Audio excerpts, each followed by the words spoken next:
بتقول في بوست ليها إن شاب سوري كتب لها في مرة من المرات إن خطوبته اتفسخت بعد سنتين من الخطوبة، وإنه ما قدرش أبدا يتكيف مع موضوع إن خطوبته اتفسخت، فبقى يلاحق البنت اللي هو كان خاطبها على كل مواقع التواصل الاجتماعي، وفي الواقع برضه كان بيلاحقها لحد ما البنت اللي كان خاطبها قالت له إنها بتحب واحد تاني وإنها هتتجوزه لأنه هيوفر ليها حياة آمنة وعيش رغد، على خلاف صاحبنا اللي الحرب أهلكته، فأصبح بالكاد بيملك قوت يومه. بتقول ويومها قال لي وكان البنت اسمها فيروز، قالت في بوستها إن البنت بتقرا لي، هو قال لها كده وطلب منها إن هي تتكلم معاها في مسألة إن هم يرجعوا لبعض، وإن هي تديله فرصة كمان إن هو يعيد هيكلة مشروعه الخاص. البنت قالت لها إن هي ما بتفكرش في الزواج أصلا، وإن خطيبها السابق أحب رجال الأرض لقلبها، ولكن والدها توفي بسبب القذف من سنوات، وترك ليها 3 إخوة كلهم صغيرين، أكبر واحد فيهم عنده 10 سنين، وما بيلبيش احتياجات الأطفال دي غير خطيبها اللي هي سابته، واللي وصفته بإنه مستنزف ماديا،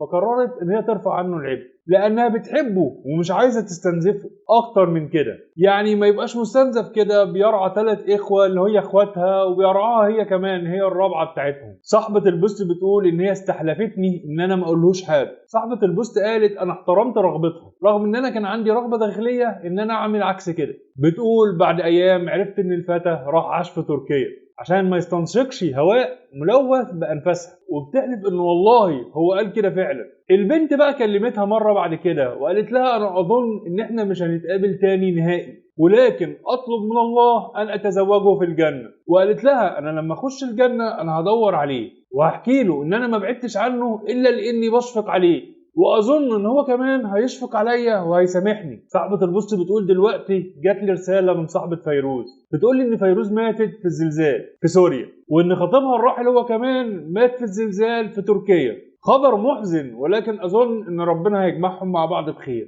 اظن ان هي شرحت لي الامر وفهمته ان هي ما رحلتش عنه الا لانها كانت بتشفق عليه، واظن ان هو كمان اشفق عليها وسامحها. دلوقتي فهمت ان الدنيا ما بتليقش بالطيبين، وان ربنا اراد بيهم الخير لما رفعهم هما الاتنين مع بعض وما سابش واحد يتعذب برحيل التاني. رضى الله عن السوريين وارضاهم ملء ارضه وادخلهم الجنة دون حساب او عذاب لانهم عذبوا بما فيه الكفاية.